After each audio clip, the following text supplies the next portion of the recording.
The waiter didn't lower his voice. He didn't hesitate. He just smiled politely and asked the question like it was the most ordinary thing in the world. "Excuse me," he said, looking between me and Andrew, then down at his tablet. "Will your pregnant wife be joining you tonight, or should we begin service?" For a split second, the rooftop went silent in a way I'd never experienced before. Not loud silence. Worse. The kind where every sound sharpens. Glass clinks.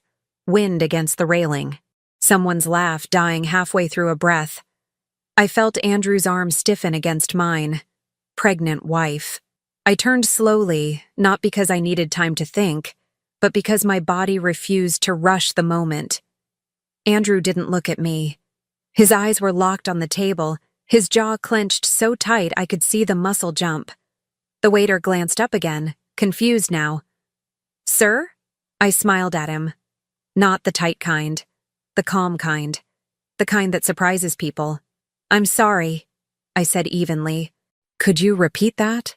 Behind us, someone whispered, "Did he just say pregnant?" Andrew swallowed. Loudly. The waiter cleared his throat. "The reservation notes indicate 2 arrivals. One already checked in earlier this evening. The other, your pregnant wife." The word landed again, harder this time. Andrew finally looked at me, eyes wide, warning flashing across his face. Not fear for me. Fear for himself. "Hey," he said quickly, reaching for my wrist. "Let's talk about this somewhere else." I pulled my hand back. Somewhere behind us, a phone camera lifted. Then another. I nodded at the waiter. "Who checked in earlier?" He hesitated. "A woman. She said she was Mrs. Hale." The rooftop felt like it tilted. Manhattan glittered behind us, fireworks waiting to go off, champagne flutes sweating in people's hands. This was supposed to be the night Andrew toasted to another year of blessings. He'd rehearsed that line in the mirror. I looked at him. "How pregnant?" He opened his mouth, closed it. That was answer enough. A woman I barely recognized from Andrew's office stood frozen near the bar, eyes flicking between us. Someone else murmured my name. I felt it ripple, the realization spreading faster than sound. "You told people?" I asked. Andrew lowered his voice. "Morgan, please, not here." I laughed once, short, sharp. It startled even me. "Not here?" I repeated. "You told the staff. You told your co-workers. You let a stranger walk up to me and announce it to a rooftop full of witnesses. But this? This is not here?" The waiter stepped back, mortified. I waved him off gently. This wasn't his fault. He was just following instructions someone else had written. Andrew tried again, softer now. "She was supposed to come later. You weren't meant to find out like this." I tilted my head. "Like this?" My voice didn't shake. That's the part people would remember later. Not tears, not screaming. Control.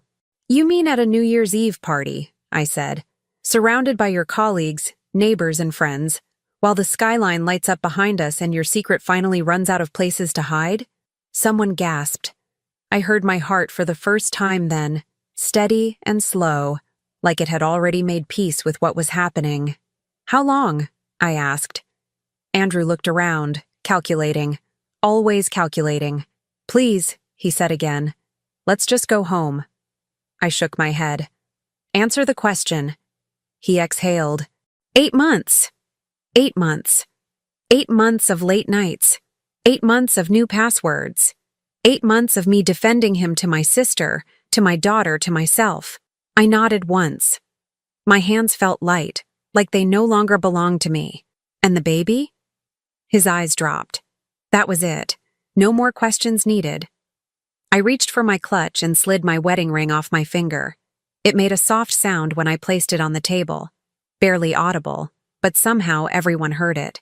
"I hope she enjoys the fireworks," I said. Andrew grabbed for me again. "Morgan, don't do this."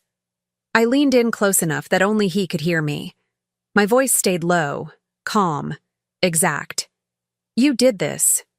Then I turned and walked away. No running, no drama, Just heels against stone, past faces that couldn't decide whether to look at me or pretend not to. The elevator doors closed behind me, sealing in the hum of stunned voices above. In the lobby, I finally breathed. Outside, the cold hit my face and grounded me. The city was alive. Horns, laughter, countdowns already starting. I stood on the sidewalk for a moment, watching couples hurry past, arms linked, unaware of how fragile everything really was. My phone buzzed. Andrew. I didn't answer. I opened my rideshare app instead, fingers steady. As the car pulled up, fireworks exploded above the river, cheers echoing down the street. A new year beginning for everyone else. Inside the car, I looked out at the blur of lights and made a decision so clear it felt inevitable. I wasn't going to scream. I wasn't going to beg. I wasn't going to compete with a woman who had already lost by choosing him. I was going to end this cleanly. And before the night was over, I was going to make one call, the kind that doesn't raise its voice, doesn't announce itself, but changes everything. Andrew had made his choice. Now it was my turn. I met Andrew when I was 22, and tired in a way that had nothing to do with sleep. I was finishing grad school, working part-time, carrying the quiet pressure of being the responsible one in my family. He noticed me because I wasn't loud. He said that like it was a compliment. He was ambitious even then. Polished.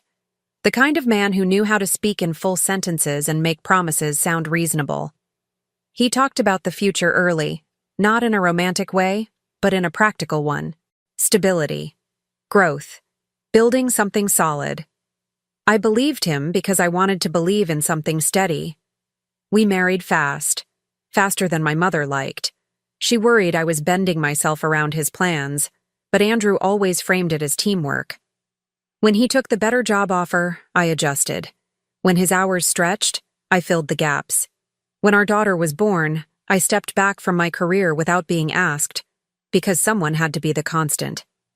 Andrew thanked me for it, often, publicly. He loved telling people how lucky he was to have a wife who held everything together. What he didn't say was that holding everything together meant holding myself back. The townhouse in Jersey City came years later. We couldn't afford it on his salary alone, not then. My mother had passed the year before, leaving me an inheritance she'd built slowly over a lifetime of restraint. I used part of it as the down payment. Andrew called it an investment in our future. He said we'd protect it, that my contribution would always be recognized. I believed him again. The years blurred into routine. School drop-offs, late meetings, business trips that multiplied as his title grew. Andrew became someone who lived on his phone, always half-present, always distracted. He stopped asking about my day. I noticed, but I told myself marriages changed. People evolved. This was normal. The first warning sign came quietly. A password change. He laughed it off, said compliance rules were stricter at work now. Then came the gym membership he never seemed to use. The sudden interest in clothes he'd never cared about before. A new cologne that wasn't meant for me. I noticed everything. I just chose not to name it. Our daughter did, though.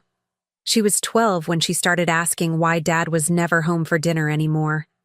Why he missed her recital. Why he smiled at his phone in a way he didn't smile at us. "Is he mad at us?" she asked one night. I told her no. I told her adults got busy. I told her what I needed to hear myself. There were nights I lay awake waiting for Andrew's car to pull into the driveway, rehearsing conversations I never had the courage to start. I didn't want to be the suspicious wife. I didn't want to unravel something I'd spent years holding together.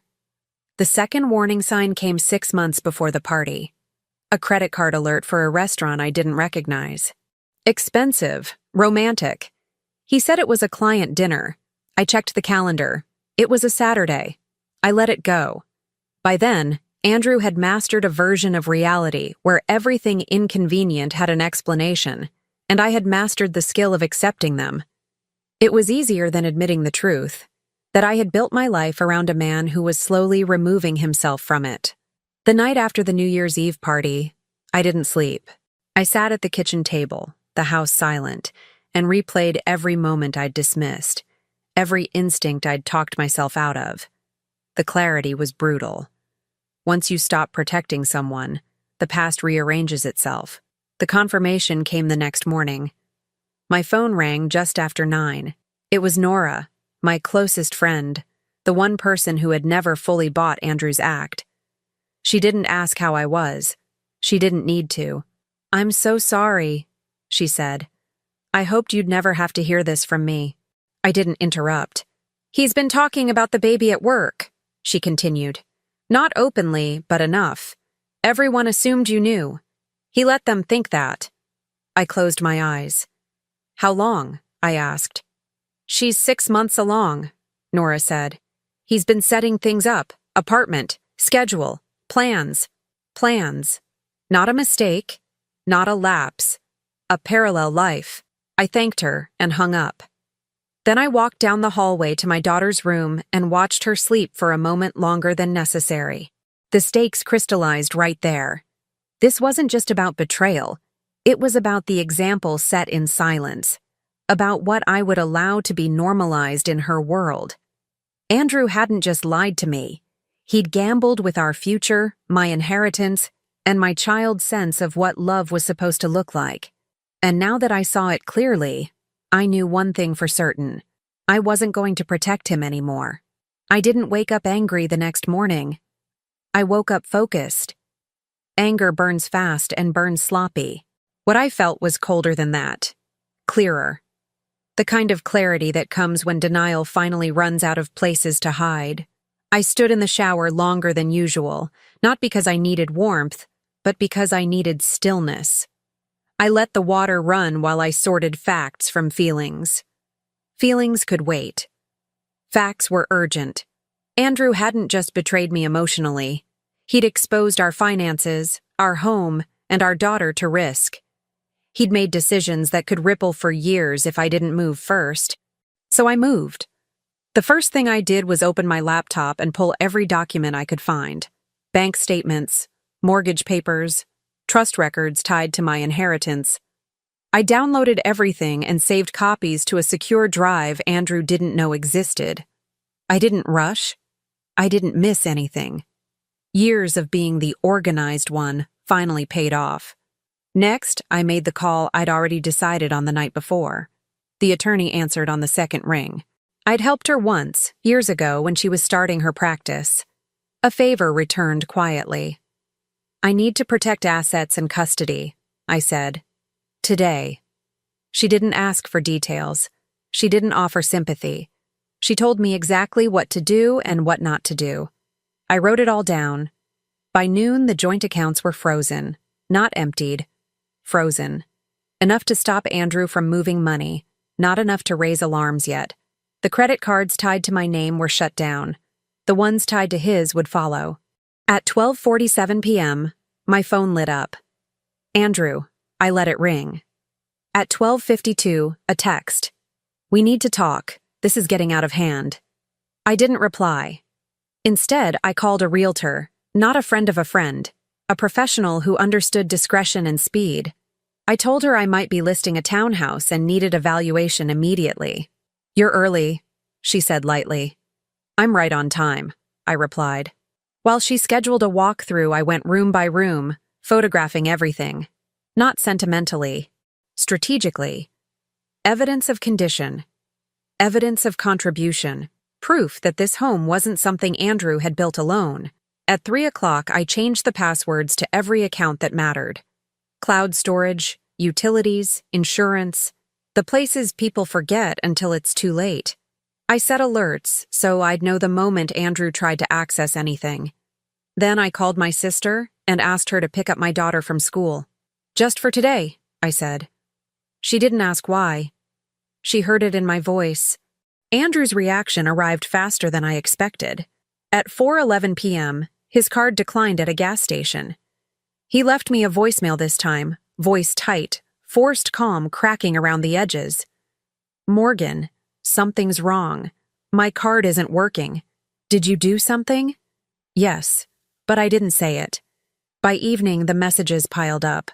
Apologies wrapped in confusion, confusion turning into irritation, irritation sharpening into accusation. You're overreacting.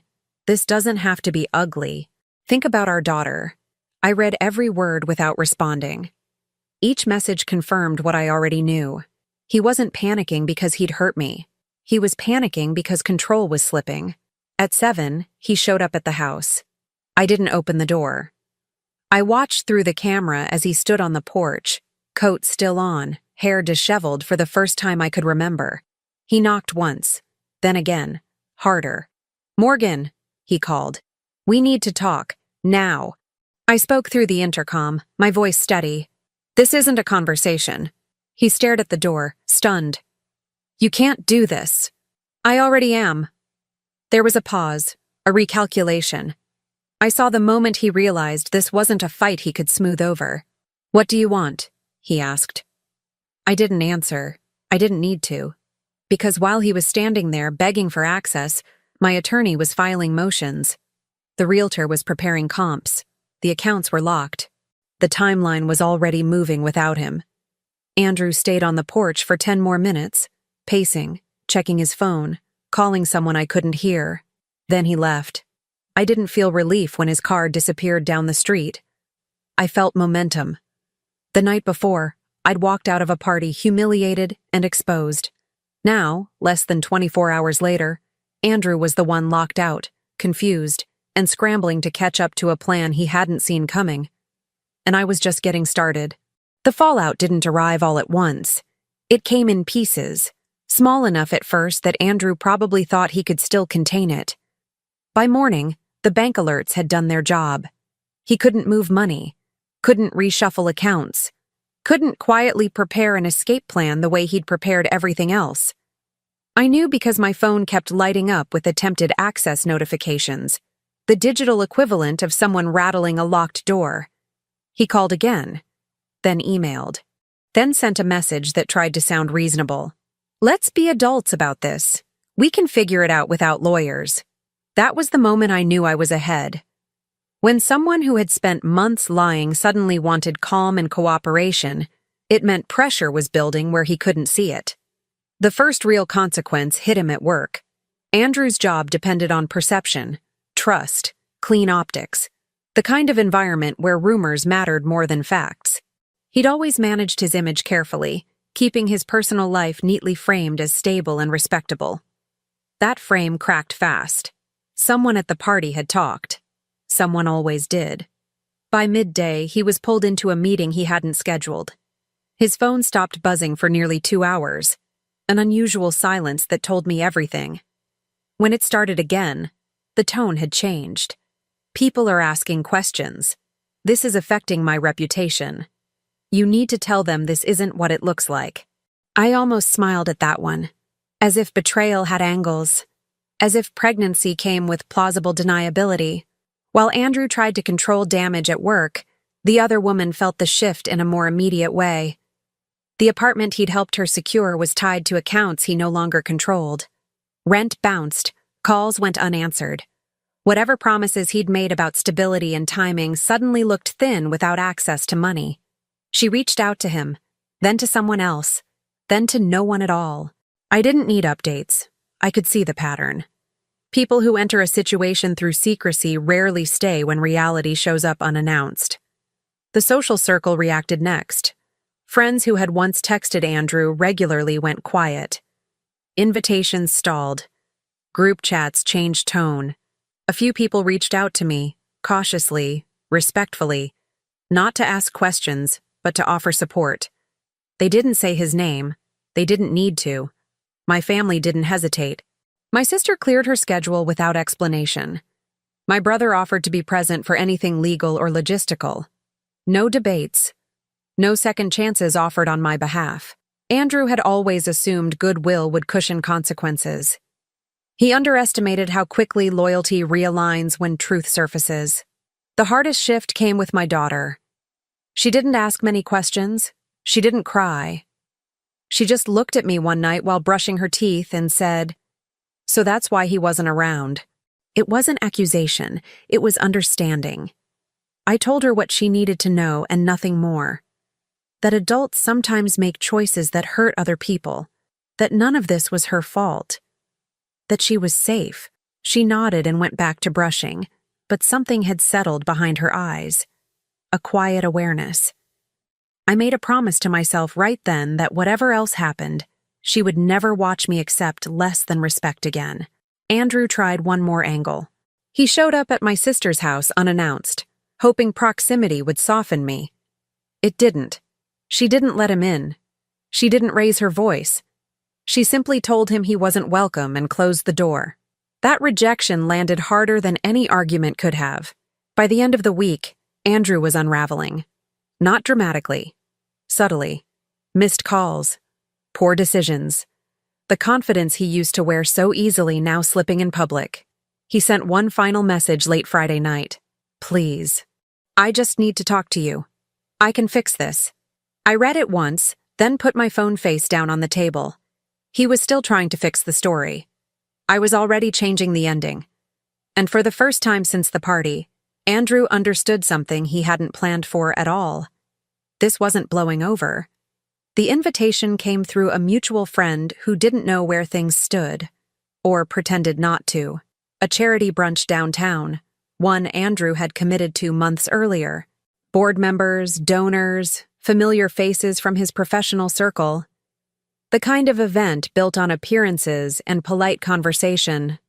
I accepted without hesitation. Andrew didn't expect that. He assumed I'd disappear, that silence meant retreat. He was wrong. I arrived 10 minutes late on purpose. Late enough for the room to be settled. Late enough for Andrew to think he was safe. The restaurant buzzed with low conversation and clinking glasses, sunlight pouring in through tall windows. White tablecloths, place cards, a stage at the front waiting for speeches. Andrew sat near the center, shoulders squared, trying to look composed. The woman beside him wasn't pregnant, not visibly. She was dressed carefully, nervously, eyes scanning the room like she was bracing for impact. She looked younger than I expected. Not naive, just unprepared. Andrew noticed me the moment I walked in. His face drained of color so fast I almost felt sorry for him. Almost. I didn't sit. I didn't rush. I walked straight to the table. "Hi," I said calmly, my voice cutting through the polite noise just enough to draw attention. "Sorry to interrupt." Conversations paused. Heads turned. Andrew stood up halfway. "Morgan, this isn't the time." I looked at the woman beside him. "You must be the one he's been planning a future with." Her eyes widened. She opened her mouth, then closed it. Andrew reached for her hand. She didn't take it. "I didn't know he was still married," she said quickly, voice tight. I nodded. He was. That was all it took. The room went still. Not silent, but alert. I turned back to Andrew. "You told people I wouldn't show," I said. "You told them this would all be handled quietly." He lowered his voice. "Please, we can talk later." "No," I said. "Later is how we got here." A few people shifted uncomfortably. Someone near the window raised their phone just slightly, pretending to check a message. I didn't raise my voice. I didn't accuse. I stated facts. "You used my inheritance to secure loans," I said. "You maintained 2 households without disclosure. You let people believe your wife approved of your choices. And you stood next to me at a New Year's Eve party while another woman carried your child." The woman beside him pushed her chair back. "I didn't sign up for this," she said, standing. Her eyes flicked between us. "You said it was done." Andrew grabbed her wrist. "Wait." She pulled free. "No, I'm done." She walked out without looking back. That was the moment the room tipped. Andrew stood alone at the table, exposed in a way no explanation could fix. A board member cleared his throat. Someone else looked down at their plate. I leaned in just enough that Andrew could hear me. "You don't get to replace me," I said quietly. "You get to answer for me." He whispered, "You're destroying me." I straightened. "No," I said clearly. loud enough for several tables to hear. "I'm just done protecting you." That line traveled faster than I expected. Someone repeated it near the bar. Someone else laughed. Not unkindly, but knowingly. The story was already changing shape, reorganizing itself around the truth instead of Andrew's version. A man from the board stood. "We're going to pause the program," he said carefully. "Andrew, we'll talk later." Later. The word Andrew had relied on his entire life. I picked up my purse. "This isn't revenge," I said, meeting Andrew's eyes one last time. "It's accountability." Then I walked out. By the time I reached the sidewalk, my phone buzzed. A text from someone I barely knew. "What you said in there. People are talking." I didn't respond. I didn't need to. Because inside that restaurant, Andrew's story had collapsed in public, without shouting, without spectacle, just truth, delivered calmly, with witnesses who would carry it forward for me. And for the second time, he was humiliated in a room full of people who mattered to him. This time, there was no way to pretend it hadn't happened. Andrew didn't disappear after the brunch. He tried to rebrand. Within 48 hours, the story shifted online in subtle ways. Not posts. Andrew was too careful for that. But whispers. Carefully worded messages. Quiet explanations offered to the right people. He told them we'd been separated for a while, that the pregnancy had been unexpected, but handled responsibly, that emotions were high, and I was having trouble adjusting. It was familiar territory for him. He'd always believed that if he spoke calmly enough, people would accept his version of events. What he didn't know was that calm doesn't survive documentation. The first receipt surfaced through someone else.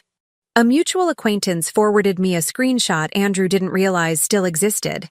A calendar invite titled Ultrasound, scheduled during what he'd told me was a compliance conference. Time-stamped. Location tagged. I didn't post it. I didn't need to. Nora did. Not maliciously. Just truthfully. She shared it with a small circle of colleagues who had been asking questions, attaching a single line. For anyone confused about the timeline. The confusion evaporated instantly. Then came the messages. Screenshots of late-night texts. Photos of receipts. Overlapping dates. Someone else had kept records too. The kind you keep when you sense you might need proof later. Andrew tried to respond. He sent a long email to a group of senior contacts explaining that private matters were being unfairly weaponized. He framed himself as a man under attack, caught between two women. That narrative lasted exactly 6 hours. By evening, people started disengaging publicly. Likes disappeared. Replies went unanswered. A quiet unfollowing rippled through his network, the digital equivalent of chairs scraping back. The hashtag started as a joke. Someone captioned a screenshot with 2 households, 1 lie. It wasn't cruel, it was accurate, and accuracy spreads. The tag picked up traction inside a very specific bubble. Professionals, donors, board members who cared deeply about integrity and optics. People Andrew had built his reputation around. He called me that night. I answered this time. "You're doing this on purpose," he said, voice strained. "You're letting people destroy me." "I didn't post anything," I replied. "I didn't say a word." "You don't have to," he snapped. "You know how this works." "Yes, I did." "That's what happens when your life runs on secrets," I said. "They don't stay contained." He tried another approach. "Think about our daughter. This will follow her." "She's watching," I said, "and she's learning." Silence. The next morning, the situation escalated beyond social damage. Andrew was asked to step back from a leadership role pending review. Not fired. Not yet. But sidelined. The email was polite, professional, final in tone. He forwarded it to me without comment. I didn't respond. The woman he'd been planning a future with didn't defend him either. Her social presence went dark. She stopped answering his calls. The stability he'd promised her evaporated under scrutiny she hadn't anticipated. By midweek, Andrew's version of events was no longer circulating. It had been replaced by a cleaner one, a timeline, names, dates, evidence, no exaggeration, no embellishment, just enough truth to make denial look ridiculous. I stayed quiet through all of it, not because I was afraid, but because silence was doing more damage than anger ever could. When Andrew showed up at the house again, his posture had changed. Shoulders slumped. Confidence eroded. "You've made your point," he said through the door. "This has gone too far." I spoke calmly. "You haven't seen too far yet." He laughed weakly. "You think this ends well for you?" I opened the door just enough for him to see my face. "It already has," I said. "You just haven't caught up." He stood there for a moment, searching for the version of me he could manipulate. He didn't find her, because the escalation wasn't something I was pushing. It was something he'd triggered the moment he decided to live two lives and assume neither would ever collide. And now, with his credibility dismantled piece by piece, Andrew was finally facing the truth he'd avoided for months. Exposure doesn't feel dramatic when it happens. It feels inevitable. Once the court dates were set, Andrew stopped pretending this could be salvaged. The tone of his messages shifted overnight. No more apologies, no more explanations. Everything went through attorneys, filtered, stripped of emotion, reduced to positions and demands. That's when the full weight of what he'd done finally caught up to him. The financial disclosures were the first blow he couldn't dodge. My attorney laid everything out in a way Andrew hadn't anticipated. Not accusations, just documentation. The inheritance trail, the down payment, the loan guarantees tied to my name, the dates that overlapped perfectly with the beginning of his second life.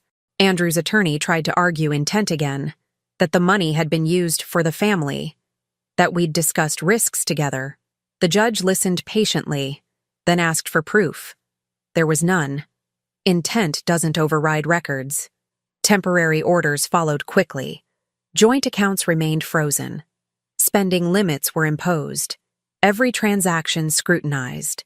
Andrew went from free movement to financial supervision in a matter of weeks. The man who'd once managed budgets and portfolios now needed approval to move his own money. The second household collapsed under legal light. The apartment lease tied to his accounts was flagged, payments failed, utilities were shut off. The woman carrying his child moved back in with her parents, not out of choice, but necessity. Whatever story Andrew had sold her about timing and security disintegrated when his access disappeared. She stopped defending him after that, stopped returning his calls, stopped believing his reassurances. I didn't need updates to know when it happened. I could feel the shift in how people spoke about him, past tense, cautious, detached. Work followed next. The internal review concluded quietly. No scandal, no press, just a closed-door decision that ended his role without ceremony. Andrew was asked to resign for the good of the firm. He lost his title, his authority, his leverage, all the things he'd relied on to move through the world unchallenged. He forwarded the resignation email to me late one night. "I don't know how this happened," he wrote. I stared at the screen for a long moment before replying. "It didn't happen to you," I wrote back. "You built it." That was the last message I sent him directly. His family fractured under the strain. His father called once, voice measured, asking about custody and stability. Not about Andrew, about our daughter. When I explained the arrangements, he thanked me and ended the call. Financial support that Andrew had assumed would be automatic never materialized. His brother stopped responding altogether. His sister sent a polite message wishing me strength during transition. It was neutral language, but it was a choice. Silence can be louder than loyalty. Andrew felt that loss more than the money. He moved again, this time farther out, into a short-term rental that didn't require references or reputation. The kind of place people use when they're waiting for something, or running out of options. Our daughter noticed the difference immediately. She stopped asking when she'd see him next. She stopped setting expectations around his calls. She listened carefully when I told her what the court had decided and nodded like someone absorbing reality, not hoping for revision. "Okay," she said. "That makes sense." That word stayed with me. Sense. This wasn't chaos anymore. It was structure. By the time final disclosures were filed, Andrew's world had narrowed dramatically. Support obligations calculated, assets divided, future income accounted for before it ever reached him. There was no rage left in him at the final meeting, just fatigue. He sat across the table from me, eyes hollow, posture folded inward, a man watching consequences land one at a time with no one left to buffer them. I didn't feel triumph. I felt something steadier than that. This wasn't revenge fueled by anger. It was accountability enforced by systems he'd assumed would never touch him. And as the legal machinery finished its work, one truth became unavoidable, not just for Andrew, but for everyone who had once enabled him. You don't lose everything all at once. You lose it when no one is willing to protect you anymore. The meeting wasn't court-ordered. That surprised him. It was my decision. I chose a weekday afternoon, neutral ground, a quiet conference room at my attorney's office that overlooked a parking garage instead of a skyline. No drama, no symbolism, just fluorescent lights and chairs that didn't invite comfort. Andrew arrived early. I saw him through the glass wall before I walked in, hands folded, shoulders rounded, eyes fixed on the table like he was rehearsing something that wouldn't land. He stood when I entered. "Morgan," he said, voice cautious, almost gentle. "Thank you for agreeing to this." I didn't return the greeting. I sat. He waited for permission I didn't give, then sat down slowly, like sudden movements might make this worse. For a moment, neither of us spoke. This was the first time we'd been alone in the same room since the night everything collapsed. No attorneys, no intermediaries. Just the two people who had once promised permanence to each other. Andrew broke first. "I never wanted it to end like this," he said. I nodded once. Not in agreement. In acknowledgement. "I know," I said. "You wanted it to end conveniently." His jaw tightened. "I made mistakes," he said. "I won't deny that. But this has gone so far beyond what I ever imagined." I leaned back in my chair. "You imagined two households," I said calmly. "You imagined a wife who wouldn't ask questions and a future that wouldn't intersect. This is just the part you didn't plan." He exhaled sharply. "I'm asking for one thing, just one." I waited. "Flexibility," he said. "We can adjust the terms, the support schedule, the house. There's room to—" "No," I said. The word landed cleanly. "Final." He stared at me, searching for irritation, anger, softness, anything he could work with. He found none. "You're leaving me with nothing," he said quietly. I met his eyes. "You're confusing loss with consequence." His hands clenched together. "I'm still your daughter's father." "And I've never questioned that," I said. "But being her father doesn't entitle you to my silence." He looked away, then back. I was unhappy. There it was, the justification he'd been saving. "I felt invisible," he continued. "We stopped connecting. I didn't know how to talk to you anymore." I let him finish. I always had. When he stopped, I spoke carefully. "You didn't cheat because you were unhappy," I said.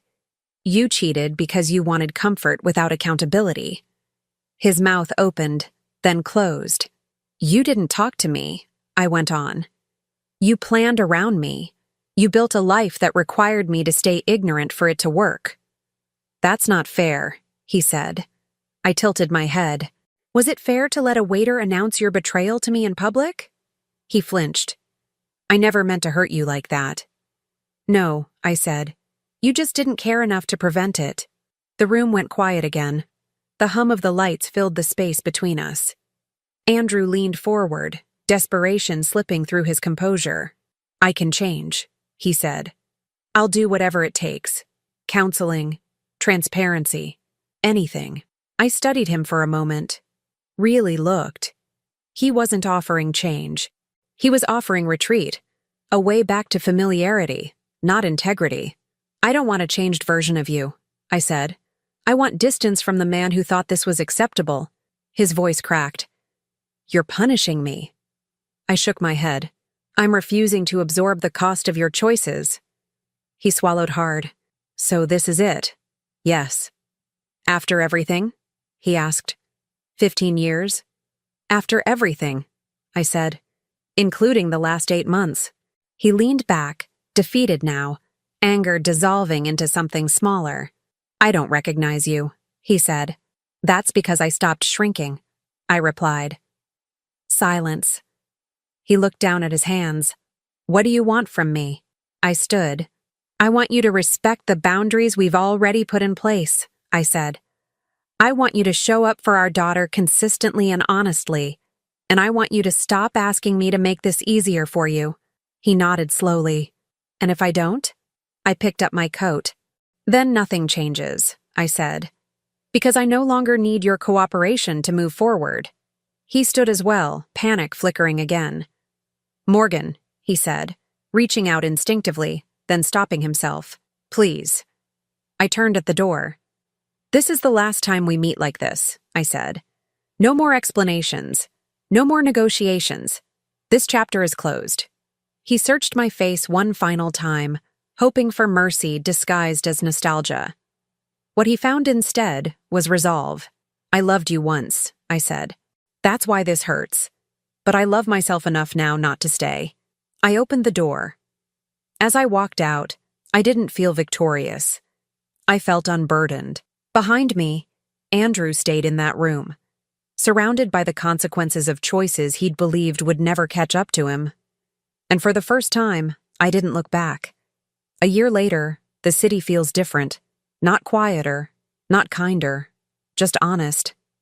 I wake up without bracing myself for disappointment, without checking my phone for messages that might tilt the day. The mornings belong to me now. Coffee still hot when I drink it, windows open, light moving across the floor without interruption. The townhouse sold faster than expected. I took my portion, untouched, exactly where it should have been all along. I downsized on purpose, not out of loss, but intention. Fewer rooms, fewer echoes, a place that feels lived in instead of maintained for appearances. Work changed, too. Not because I reinvented myself overnight, but because I stopped apologizing for taking up space. I accepted a role I'd once passed over because it would have complicated things. It didn't. It clarified them. My daughter grew quieter in the best way. More grounded. She doesn't ask why things happened anymore. She understands that adults don't always tell the truth, but boundaries can. She knows what consistency looks like now. Andrew sees her on the schedule the court set.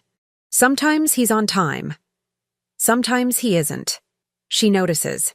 She doesn't adjust herself around it. Neither do I.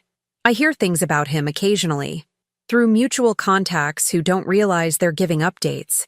A smaller apartment. A job that doesn't carry weight. A life rearranged around limits he never expected to face. He's not a villain in these stories. Just diminished. Reduced to someone reacting instead of directing. The woman he built his second life around isn't mentioned anymore. Whatever future he promised her didn't survive reality. That isn't my concern. It never was. What surprises me most is how little space he occupies in my thoughts now. For months, I assumed healing would feel dramatic. That there would be a moment where I'd know I was over it. There wasn't. It happened quietly. One ordinary day at a time. One decision made without consulting the past. I stopped replaying conversations. Stopped drafting explanations I'd never send. Stopped carrying the weight of something that was never mine to fix. Freedom doesn't announce itself. It shows up when you realize you're no longer negotiating your worth. I don't regret loving him. I regret protecting him after he stopped deserving it. That distinction matters. If I've learned anything, it's this. Betrayal isn't the end of a life. Silence is. And I refused to disappear quietly so someone else could stay comfortable. I didn't rebuild by becoming harder. I rebuilt by becoming clearer. Clear about what I will accept. Clear about what I won't carry. Clear about the example I set for my daughter. Not perfection, but self-respect. Sometimes, late at night, I think about that rooftop party. The waiter. The sentence that cracked everything open. I don't replay it with shame anymore. I see it for what it was. The moment the truth stopped whispering. And once it spoke, I finally listened. Thank you for watching and staying with me through this story. If it resonated with you in any way, click the hype button. It really helps more people find these stories. I'd also love to hear from you, so share your thoughts or your own experiences in the comments. You're not alone, and your voice matters here. If you haven't already, hit like, subscribe, and turn on notifications so you don't miss the next story. I appreciate you more than you know, and I'll see you in the next one. My name is Iris Calloway, and I never thought the man I built my life around would stand in front of strangers and decide to erase me. In one sentence, he called me useless. In another, he called me poor. What he didn't know, what he never bothered to ask, was that everything he thought made him powerful was temporary. This story isn't about screaming or revenge fantasies. It's about what happens when a woman stops explaining herself and lets consequences speak. If you've ever been underestimated, stay with me. Tell me where you're watching from, and hit subscribe. You'll want to hear how this ends. I didn't know it was going to end that night. I thought it was just another appearance where I smiled, shook hands, and stayed slightly behind my husband, while he took credit for the life I made possible. The venue was loud in that polite way. Glassware chiming, voices layered with ambition. Scottsdale does that. Everything looks calm until it isn't. Gavin stood near the center of the room, jacket open, drink in hand, basking in attention. Serene was there too, close enough to touch him, too close for a friend. I noticed the shift before the words landed, the way people angled their bodies toward us, the way conversations stalled. Someone raised a phone, pretending to check a message. Gavin cleared his throat. "I won't take long," he said, smiling like this was a favor. "I just want to be honest for once." That word, honest, hung there. He turned to me, not fully, just enough to include me as an object in the moment. "I've been carrying dead weight for years," he said, "and I'm done pretending otherwise." A few people laughed, nervously. He took that as encouragement. "Iris has had every opportunity," he continued. "But some people just don't grow. They stay comfortable being, well, useless." I felt my heartbeat slow, like my body was choosing precision over panic.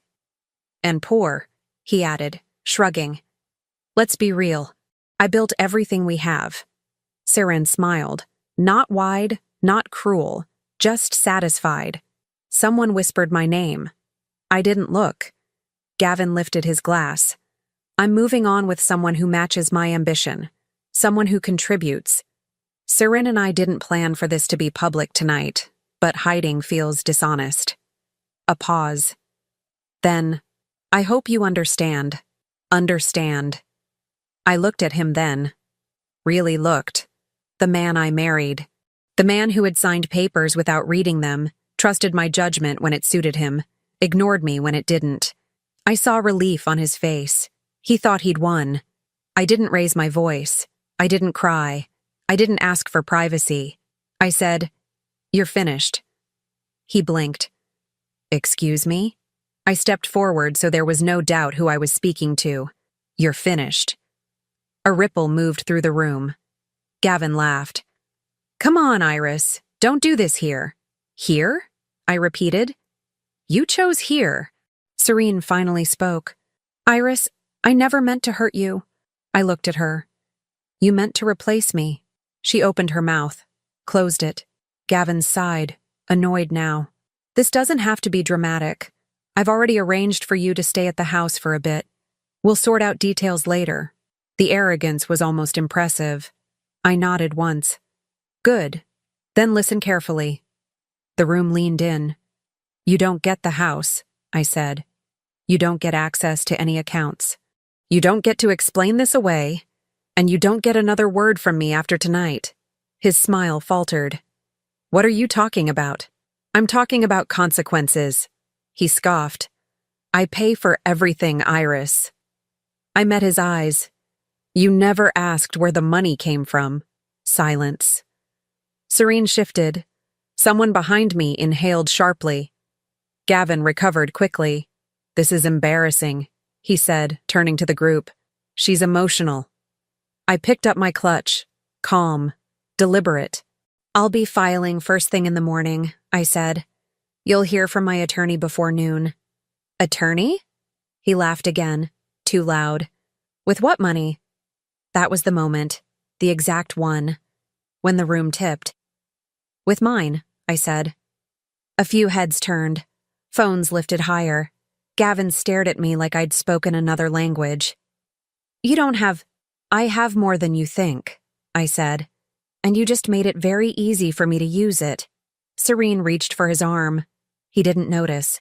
I took one last look at the faces around us. The curiosity, the judgment, the quiet calculation as people decided which side they wanted to be remembered on. Then I walked out. The air outside hit my lungs like permission. I didn't stop until I reached my car. My hands shook as I unlocked it, but my mind was already moving. Lists forming, calls lining up, doors closing behind me one by one. My phone buzzed. A text from Gavin. You're overreacting. I deleted it. Another came through. We can talk. I turned the engine on. As I pulled away, I made myself a promise. Not out loud.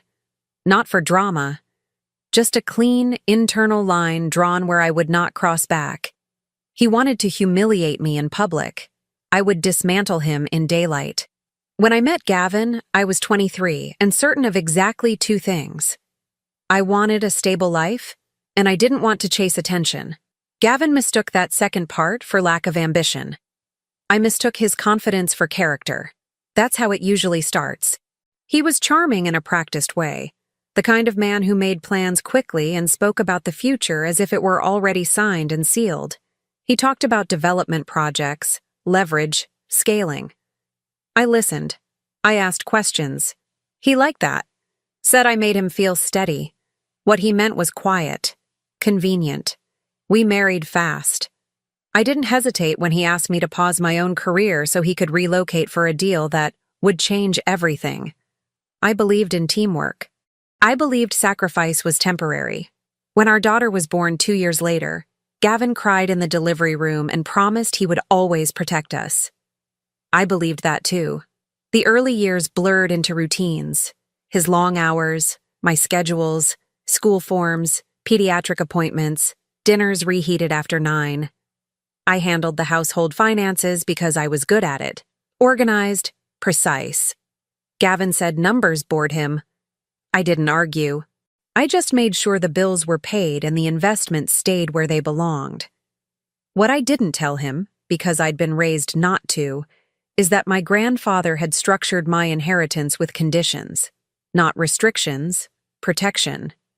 The trusts were designed to stay dormant unless activated by my signature. Quiet money, my mother called it. Money that worked in the background. Money that didn't need applause. Gavin never asked. He liked thinking he was the provider. I let him. The first warning sign came 8 years in, the night he joked about my hobby lifestyle at a dinner party. I laughed it off, but I felt something shift. Another came when he started referring to my money instead of our finances. Then there were the absences, late meetings that didn't align, phone calls taken outside, passwords changed casually, as if I wouldn't notice. I noticed everything. Serene entered our lives through proximity. School functions, weekend barbecues. She called me her anchor. Said she admired how I held everything together. I believed her because I wanted to. Because I was tired and didn't want to be suspicious of someone who sat next to my child at soccer games. Gavin's tone changed before his behavior did. Irritation replaced appreciation. Small criticisms crept in. I was too cautious, too comfortable. out of touch. When I suggested couples counseling, he said I was being dramatic. "You don't even work," he snapped once, late at night. "What are you stressed about?" I didn't answer. I went to bed with my back turned and told myself marriages had seasons.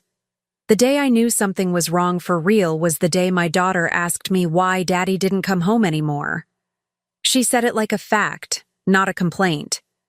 Children notice patterns adults try to rationalize. Still, I didn't confront him. I waited. I watched. I documented. After the event, after the public unraveling, I drove to my sister's house. She didn't ask questions at first. She just poured water into a glass and set it in front of me. "He said it out loud," I told her. "In front of everyone." She didn't look surprised. "I know. That landed harder than the betrayal itself." "You know what? I've seen the messages," she said. "From Seren. From Gavin." I didn't want to believe it either, but it's been going on for months. My chest tightened. "You should have told me." "I was waiting for proof," she said. "Something undeniable. I'm sorry." She slid her phone across the table. Screenshots, dates, casual cruelty dressed as affection, plans being made around my absence. There it was. No ambiguity left. No version of events where I was overreacting. My daughter appeared in the doorway then, rubbing sleep from her eyes. She looked at me and said, "Are we leaving?" I nodded. She stepped closer and whispered, "I don't like how he talks to you." That was the moment the stakes crystallized. This wasn't just about betrayal. It was about what my daughter would learn if I stayed silent. About what kind of future I would be modeling if I accepted humiliation as normal. I kissed the top of her head. "We're going to be okay," I said. And for the first time since Gavin spoke those words out loud, I believed it. By morning, the shock had burned off. What remained was clarity. I didn't cry. I didn't pace. I made coffee, sat at my sister's kitchen table, and opened my laptop. The screen glowed back at me like a clean slate. I wasn't angry anymore. Anger wastes time. I needed momentum. The first call went to an attorney I'd met years earlier through my grandfather's estate work. I hadn't spoken to her since, but she remembered my name. She always did.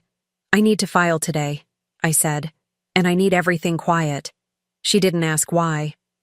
"I'll clear my morning." By 9, I had forwarded her documentation, screenshots, dates, financial summaries Gavin had never bothered to review. By 10, she confirmed the filings were in motion and advised me not to speak to him directly. I agreed. Silence had already proven effective. Next came the accounts. I logged into the structures Gavin had never seen. Trust dashboards, holding accounts, safeguards built for moments exactly like this. I froze joint access, rerouted distributions, and initiated a temporary lock on discretionary funds tied to our household. It took less than 20 minutes. When I closed the browser, I felt lighter. The house was next. I didn't argue sentiment. I pulled up recent valuations, contacted a discreet listing agent, and authorized a private market assessment. No sign, no staging, just readiness. The house had never been his dream anyway. It had been a symbol. I packed methodically. Not everything, just what mattered. Documents, my daughter's essentials, personal items that held meaning. I left the rest untouched. There was power in restraint. At noon, my phone buzzed. Gavin. I didn't answer. Another buzz, a voicemail, then another. By the 4th attempt, curiosity got the better of him. "What did you do?" his message read. "My card just declined." I exhaled slowly. The timing was perfect. I forwarded the message to my attorney and closed my phone. School pickup felt surreal. My daughter climbed into the car, buckled herself in, and asked if we were going home. I told her we were going somewhere safe for a while. She nodded. No protest. Children understand transitions better than adults. That evening, Gavin showed up at my sister's door. He looked unsettled. No jacket, hair uncombed. The version of him that appeared when control slipped. "Iris," he said, forcing calm. This has gone far enough. I stepped outside so my daughter wouldn't hear. You embarrassed me, he said. You froze me out. You don't get to do that. I get to protect myself, I replied. And my child. He scoffed. You're bluffing. You don't have leverage. I smiled, just enough for him to notice. You're calling from a phone on a payment plan I authorized. That landed. He stared at me like he was seeing a stranger. This isn't how this was supposed to go. You announced that publicly, I said. This is the result. His voice softened, tried a different angle. We can work this out, quietly. No, I said. You already chose your audience. I went back inside and locked the door. Later that night, my attorney emailed confirmation, filings complete, financial restraints active, custody requests pending. I read it twice. Then I closed my laptop and turned off the lights. Gavin didn't know it yet, but he'd already lost the part of me that ever hesitated. And once that part is gone, there's no undoing it. The consequences didn't arrive loudly. They arrived in fragments, rippling outward faster than Gavin could track. By the second morning, his name was already circulating, but not the way he was used to. A few people from the event had posted vague comments, not accusations, observations. Awkward night. Hard to watch. Some things should stay private. Those posts were enough. In Scottsdale, implication travels faster than truth. Gavin called again, then emailed, then showed up at the house. He didn't have a key anymore. I watched through the security feed as he stood on the front step, phone pressed to his ear, pacing like the ground might move beneath him. He looked smaller without an audience. When he realized the door wasn't opening, he kicked the step once, hard enough to hurt, not hard enough to matter. Serene lasted longer than I expected. At first, she tried to play supportive partner. She stayed close to him, posted smiling photos, leaned into the narrative that this was a bold new beginning. But confidence collapses quickly when the money doesn't follow. Her credit card declined at a boutique she loved.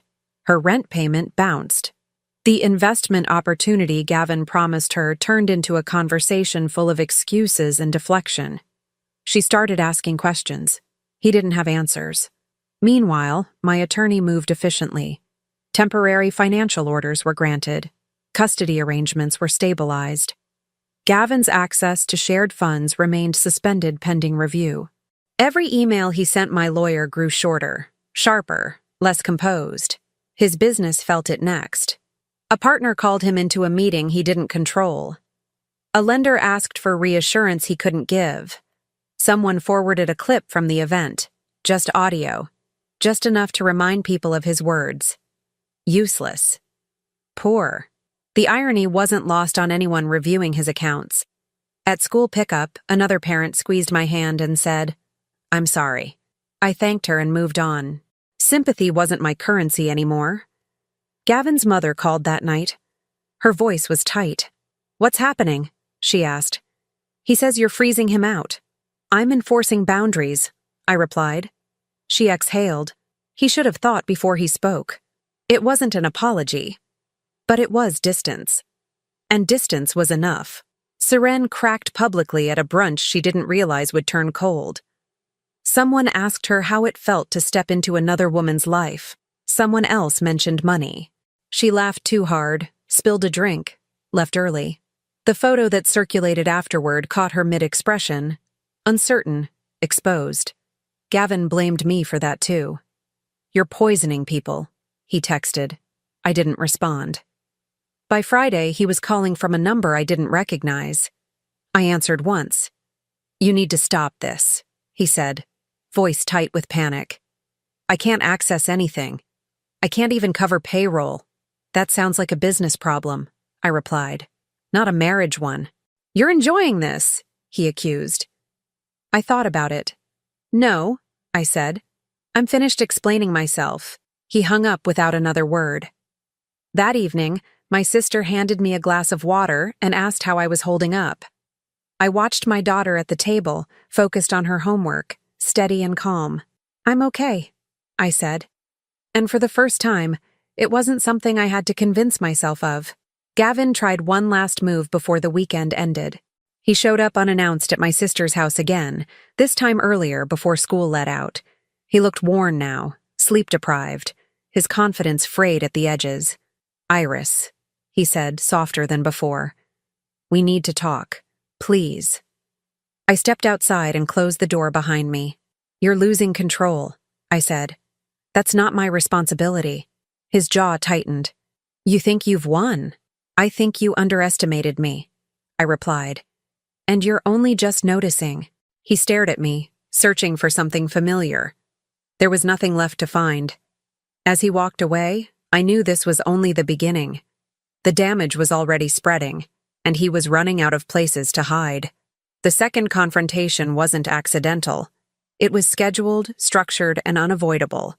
Family court mediation was set for a Thursday morning, but Gavin insisted on meeting the night before. Not privately. Never privately anymore. He chose a restaurant he knew well, one he frequented with clients. High ceilings, open floor plan. The kind of place where people pretended not to listen while memorizing every word. Serene came with him. That alone told me everything. They were already seated when I arrived. Gavin stood halfway, like muscle memory kicked in before pride stopped him. Serene stayed seated, hands folded too tightly in her lap. "You didn't have to bring her," I said, sitting across from them. Gavin straightened. "She has a right to be here." "No," I replied calmly. "She has a preference." A few heads turned. The waiter paused nearby. Gavin cleared his throat. "We need to resolve this before tomorrow, quietly." "Quietly for who?" I asked. Serene finally spoke. "Iris, I never wanted things to turn hostile." I met her eyes. Hostile would have been lying. This is just honest. Her mouth tightened. Gavin leaned forward. "Let's stop pretending. You froze assets that don't belong solely to you. You're punishing me." "I secured what I was legally entitled to secure," I said. "Your attorney will explain it again tomorrow." People were listening now. Not obviously, but enough. Gavin dropped his voice. "You're making yourself look vindictive." I smiled, slow and deliberate. "You stood in front of witnesses and called me useless and poor. I didn't interrupt you. I let you finish." Serene shifted. That was the truth as you understood it." I cut in. "So let's continue being truthful." The waiter returned with water. His eyes flicked between us. He lingered. "Tell her," I said to Gavin. He frowned. "Tell her what?" "Tell her how you plan to support her." Serene turned to him. "Support me how?" Gavin stiffened. "This isn't the place." "This is exactly the place," I said. Serene's voice sharpened. "You told me the accounts were liquid, that the delay was temporary." He didn't answer. I leaned back. "The accounts you referenced were marital structures you never controlled. The ones you promised her access to don't exist the way you described." The silence was immediate. Dense. Serene looked at him. Really looked. "What does that mean?" "It means," I said, "that the lifestyle you were stepping into was imaginary." Gavin snapped. "Stop." But it was too late. Serene's face changed. Not anger first, but calculation. The moment when belief drains away. "You told me she was dependent on you," she said quietly. "She was," Gavin shot back. "She didn't work. I interrupted, voice steady. "I didn't need to." Serene swallowed. "So there's no backup?" I folded my hands. "There never was." The table beside us went silent. Someone set a glass down too hard. Serene stood slowly. "You lied to me." Gavin reached for her wrist. She pulled back. "You humiliated her publicly," Serene said. "And you dragged me into it under false pretenses." He hissed, "Sit down." She didn't. She picked up her purse, shoulders squared. "I'm not ruining my life for a man who can't even ruin his honestly." Then she turned to me. "I'm sorry." It wasn't absolution. It was surrender. She walked out without looking back. Gavin stared after her, stunned. The room felt suddenly too bright. "This is what you wanted," he said to me, voice low. "To destroy me." I met his gaze. "No," he scoffed. "Then what?" I leaned in just enough for him to hear, and for the table behind us to catch the edge of it. "I wanted you to finally understand the cost of underestimating me." The words landed clean, surgical. Phones were already out. Someone whispered my name. Gavin looked around, realizing too late how exposed he was. The man who controlled rooms now sat alone at a table no one wanted. I stood, placed a card on the table. Not my number, my attorney's. "Tomorrow," I said.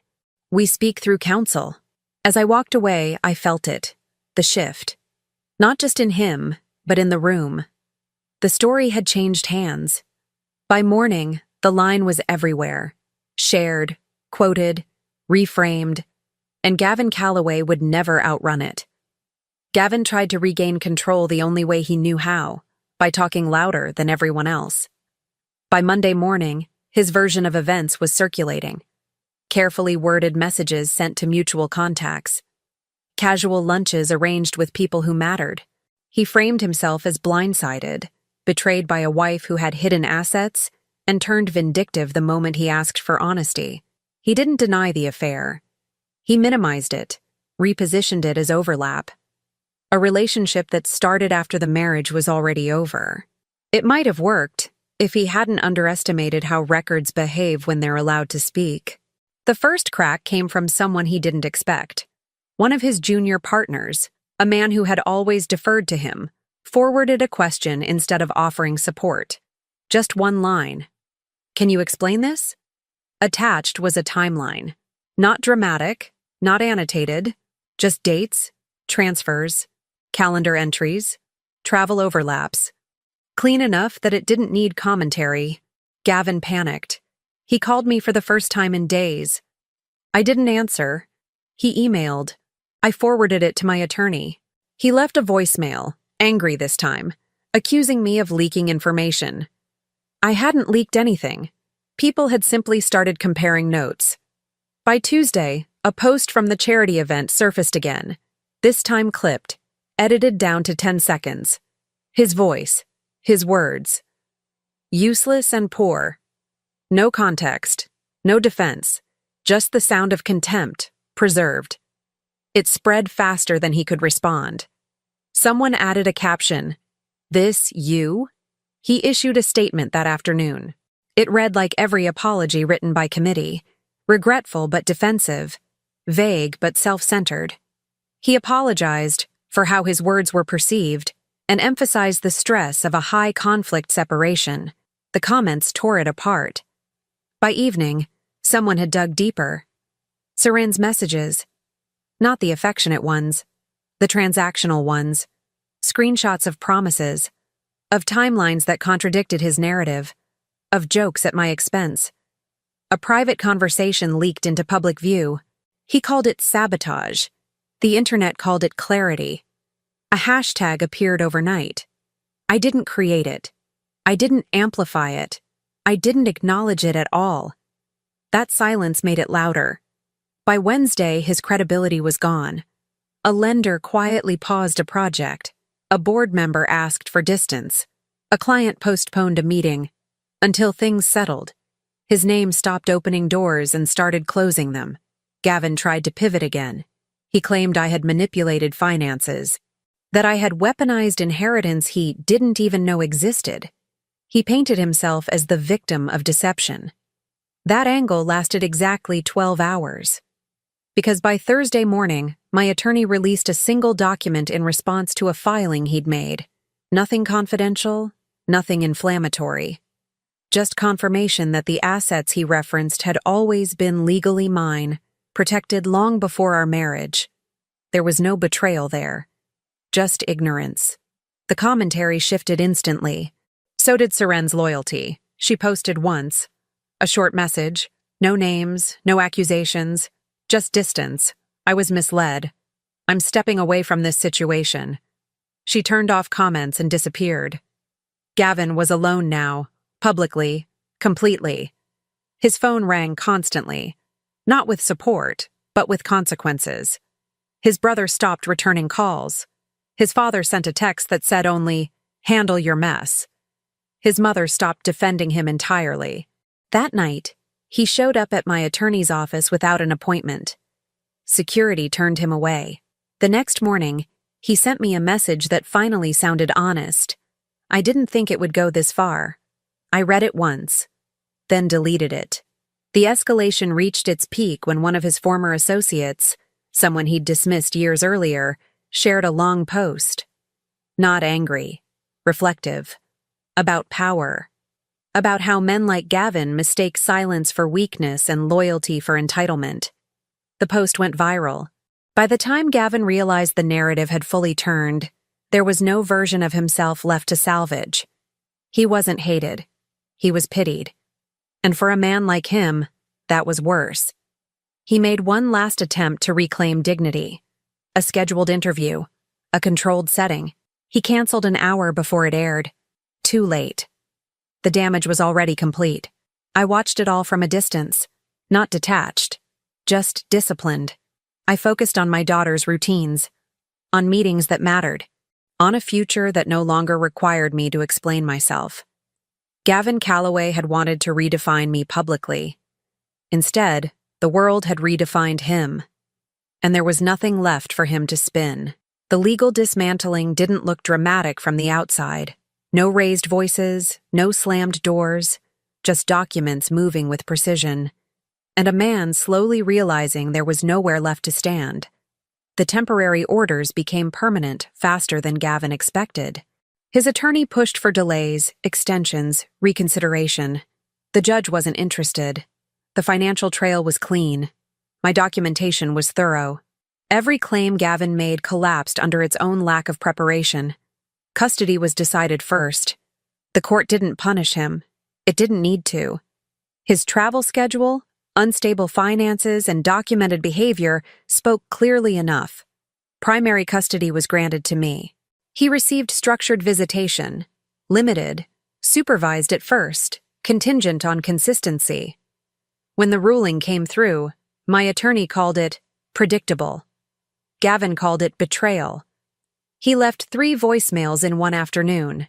The first was angry, the second desperate, the third quiet, almost small. "You're taking my daughter from me," he said. "No," I replied through counsel. "I'm protecting her." The house followed.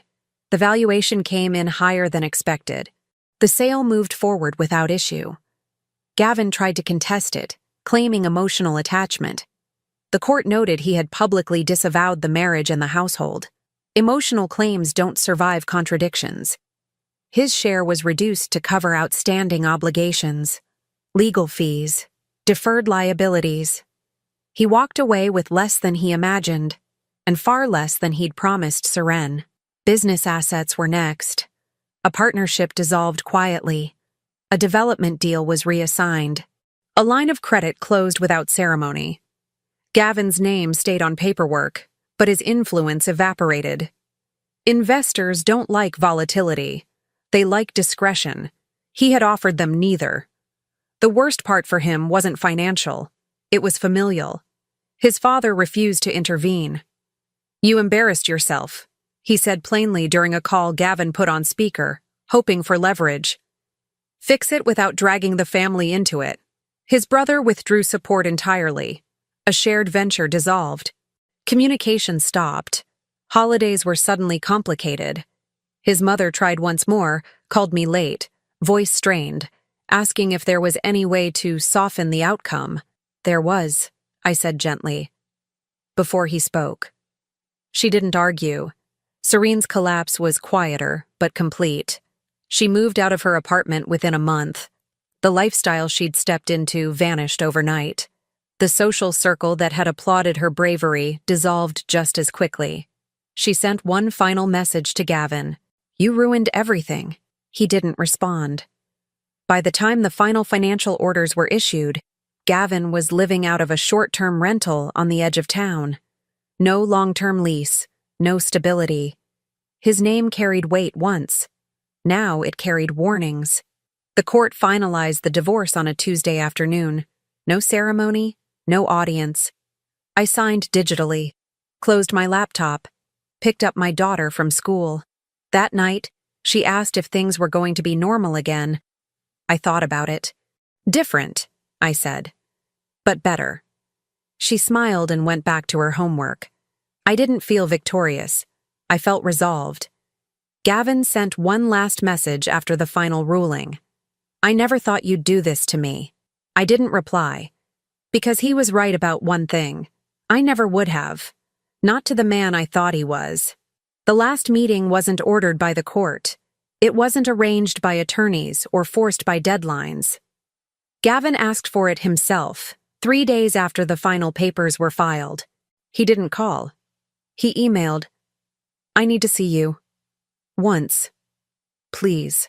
I stared at the screen longer than necessary. Not because I was unsure, but because I wanted to be honest with myself about why I'd agree. Closure wasn't for him. It was for me. I chose a public place again, but not a restaurant this time. A quiet municipal park near the courthouse. Benches spaced wide. Foot traffic steady but uninterested. Nothing dramatic. Nothing intimate. Daylight. Open air. Witnesses without attention. He was already there when I arrived. Gavin looked older. Not just thinner or tired. Older in the way men age when the future stops answering their calls. His jacket was wrinkled. His shoes scuffed. He stood when he saw me, hesitated, then sat back down like he wasn't sure what posture he was allowed to take anymore. "Thank you for coming," he said. I sat across from him, placing my bag beside me. "You said once." He nodded quickly. "I won't take long." Silence stretched.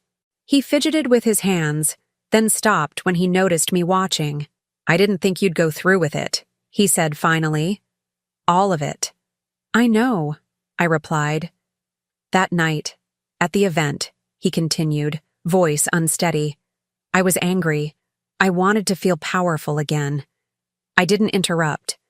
"I didn't think you had it in you," he admitted, "to fight back like this." There it was, the truth he'd never meant to say out loud. I met his eyes. "You didn't think I was capable." He swallowed.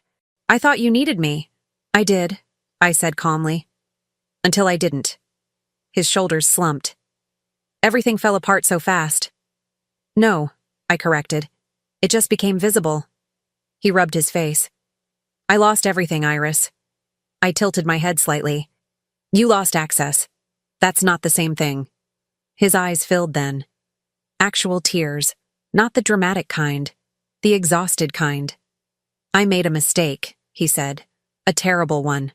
I hurt you. I hurt our daughter. I can admit that now." I waited. "I don't expect forgiveness," he added quickly. I need to know there's a way forward. That I'm not erased." I looked past him for a moment, watching a child ride past on a bicycle, laughing too loudly, unafraid of falling. "You're not erased," I said. "You're just not centered anymore." He shook his head. "I don't know how to live like this." "That's not my responsibility," I replied. His voice broke. "I thought you'd be weaker without me." I let that sit. Then I spoke. "I was quieter," I said. "That's not the same thing." He flinched. "I trusted you," I continued.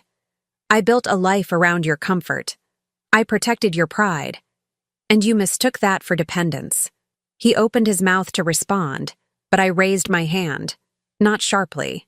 Just enough. "This is the last thing I'll say to you," I told him. "So listen carefully." He nodded, desperate. "You didn't lose me when I froze accounts. You lost me when you stood in front of strangers and tried to shrink me so you could feel taller." His breath hitched. "I won't punish you anymore," I went on. "I don't need to. Consequences have their own momentum. Iris." "No," I said gently. "You don't get to interrupt this." He fell silent. "You asked if there's a way forward," I said. "There is. It just doesn't include me, or my permission, or my forgiveness." Tears slid down his face unchecked now. "I loved you," he whispered. "I know," I replied, "but you loved the version of me that made you feel important." He bowed his head. "Please, just tell me what I can do." I stood. You can stop trying to reach me, I said. You can show up for our daughter consistently, quietly, without apology tours or excuses. And you can live with the knowledge that you misjudged the one person who never underestimated you. He looked up at me then, eyes red, searching. I gave him the final truth. You didn't ruin my life, I said. You revealed it. I picked up my bag. As I walked away, I didn't look back, not because I was angry, but because there was nothing left to witness. The chapter was closed, and for the first time in years, I didn't feel like I was leaving something behind. I felt like I was arriving. The change didn't arrive all at once. It unfolded quietly, the way real stability does, without announcements, without witnesses keeping score. 6 months passed, then 9. The house sold. We moved into something smaller, brighter, closer to my daughter's school. She chose the paint color for her room, pale green. She said it felt calm. I believed her. Mornings became predictable again. Breakfast at the counter, shoes by the door, homework done without tension hanging in the air. There were no arguments bleeding into routine, no apologies whispered after bedtime, just structure, safety, space to breathe. I went back to work, not because I had to, but because I wanted to. I took a role that challenged me, one that required decisiveness and clarity. People listened when I spoke. They didn't interrupt. They didn't explain my own ideas back to me. It felt unfamiliar at first. Then it felt earned. My daughter changed, too. She stood taller, asked better questions. She stopped flinching when voices rose in movies. One night, as I tucked her in, she said, "I like our life now." That was everything. Gavin faded the way men like him always do when there's no one left to reflect them back to themselves. I heard about him only through necessity, missed visitations, late responses, excuses delivered through third parties. He tried to stabilize, but stability requires humility. He was still learning that. Seren disappeared completely. New city, new name online. No overlap, no explanation. It didn't matter. The world had moved on. I didn't dwell on what I lost. I measured what I gained instead. Autonomy, silence, the absence of needing permission to exist fully. One afternoon, I ran into someone from that night, the event where everything collapsed. She hesitated before approaching me, then smiled. "You handled that with so much grace," she said. "I don't know how you did it." I smiled back. I didn't at first. That was the truth. Strength isn't something you summon. It's something you stop giving away. I stopped checking my phone for messages that wouldn't come. Stopped replaying conversations to see where I could have been kinder, smaller, easier. I stopped apologizing for surviving the thing that tried to diminish me. The irony didn't escape me, that the man who called me useless and poor had been living off assumptions he never verified, that his certainty had been his blind spot, that my silence had been mistaken for surrender. I didn't correct him. I let reality do that work. On the anniversary of the divorce, my daughter and I took a short trip. Nothing extravagant, just a place with trees and long walks and no expectations. One night, sitting on a bench overlooking a quiet stretch of water, she leaned against me and said, "You're brave." I didn't argue. I didn't need to. Some stories end with triumph. Mine ended with alignment. With a life that no longer required defense. I didn't rebuild what was broken. I built something better, on my own terms, without shrinking to fit someone else's insecurity. Betrayal taught me this. Freedom doesn't come from proving your worth to the people who doubt you. It comes from walking away before they get another chance to be wrong about you. And I never looked back. Thank you for staying with me until the end. If this story resonated, if you've ever been underestimated, dismissed, or had to rebuild yourself in silence, click the hype button and let me know you felt it too. I'd love to hear your thoughts or your own experience in the comments. You're not alone here. And if stories like this matter to you, hit subscribe so you don't miss what's next. Don't forget to tap the like button. It helps this channel reach others who need to hear these stories. I appreciate you more than you know.